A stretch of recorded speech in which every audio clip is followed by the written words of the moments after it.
shoulder tackle.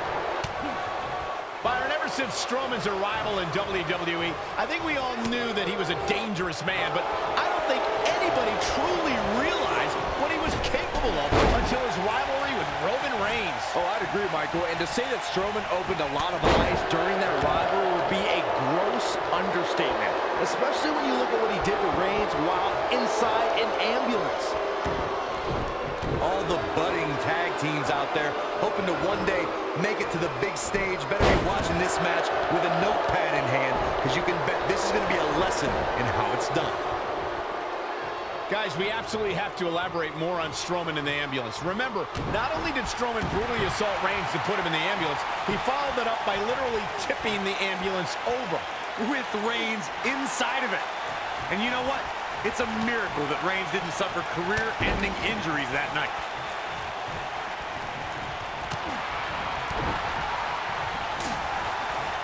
That's a great example of a highly efficient and highly effective strike. What placement!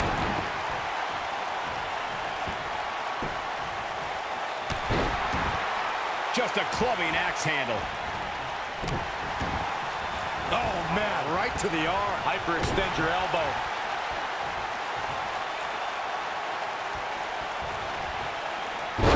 If you recall, he goes for the cover.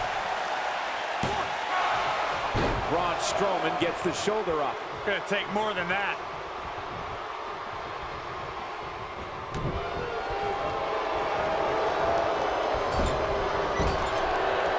Now that's having no regard for your body.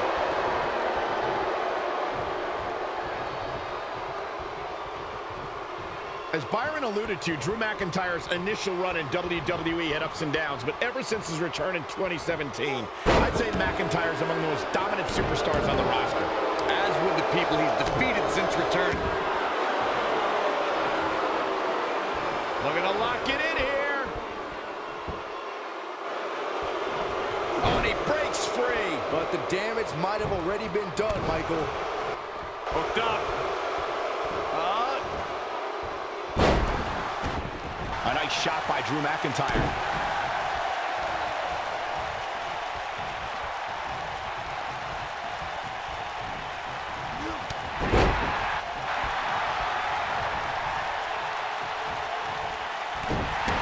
Oh, man!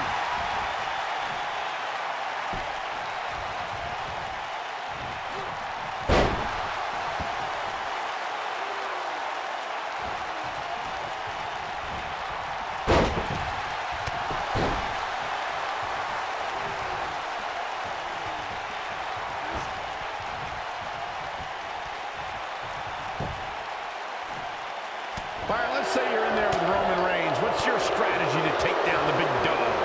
Well, thankfully I'm here next to you, Michael, and not in the ring with Reigns. But to answer your question, I would try to catch him by surprise.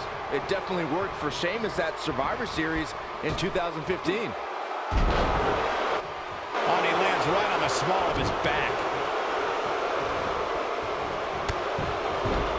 Using his knee now. Byron brought up Sheamus' victory over Roman Reigns in Survivor Series, but to be fair, we should point out that match happened because Sheamus cashed in his Money in the Bank contract. Hey, that strategy worked for Seth Rollins at WrestleMania just a few months earlier. But Brock Lesnar showed you can surprise Reigns in the middle of a match, like when he plucked Roman out of a spear and into an F5 to beat the big dog in the main event of WrestleMania 34. During the rivalry between the Hardy Boys and Cesaro and Sheamus over the Raw Tag Team Championship, the teams became very familiar with one another. In June of 2017, the teams met in a 2 out of 3 falls bout on Monday Night Raw. The most important fall in a 2 out of 3 falls contest is the first fall. If a team can win the first fall, that sets the tone for the rest of the match, and your opponents are playing catch-up. The 2 out of 3 falls match saw the Hardy Boys go at it with Cesaro and Sheamus was a throwback of sorts. Throughout the 1960s and 70s, championship title defenses and grudge matches were often decided in the 2 out of 3 falls format. Cesaro and Sheamus didn't waste any time and scored the decisive first fall after a brogue kick rocked Jeff Hardy. Cesaro and Sheamus wanted to continue their domination of Team Extreme, but the Hardys had other ideas as Matt tied things up at 1 fall apiece after a twist of fate on the Swiss sideboard. After a swanton bomb by Jeff Hardy, the match broke down, and the third fall was ruled a double countout. Though it wasn't mentioned early in his Watch Brock Lesnar put it together here. Oh, boy.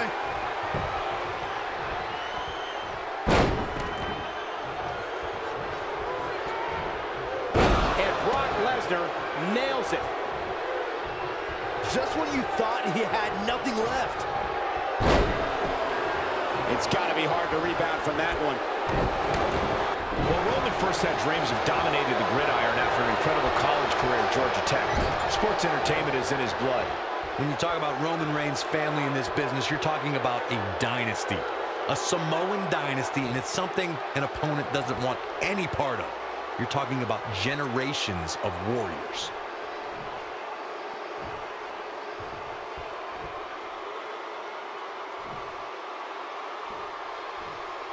Most of the truly great tag teams in sports entertainment created a double team. Lesnar looking to fly.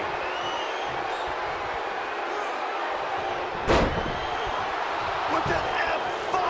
Bang! True testament to grit. Close call.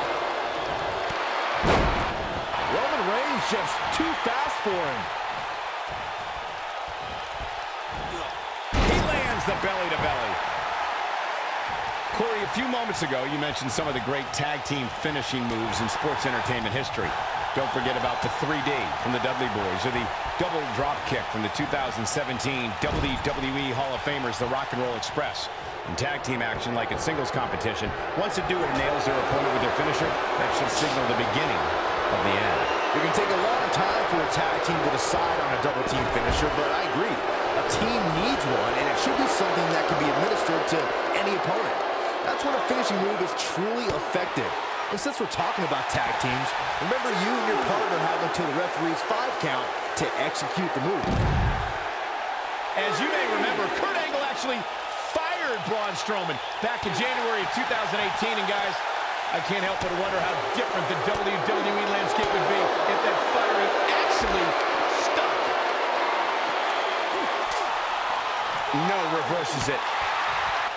On the topic of Strowman's temporary firing, I could think of more than a few superstars who wished it stuck. Kane and The Bar immediately come to mind, considering what he did to them at the Royal Rumble and WrestleMania, respectively. I don't disagree, Saxton, but let's be honest. The true highlight from Strowman's firing was when he launched Michael Cole off the Raw stage like a lawn dart. That was kind of funny. Shut up. What a tag team display.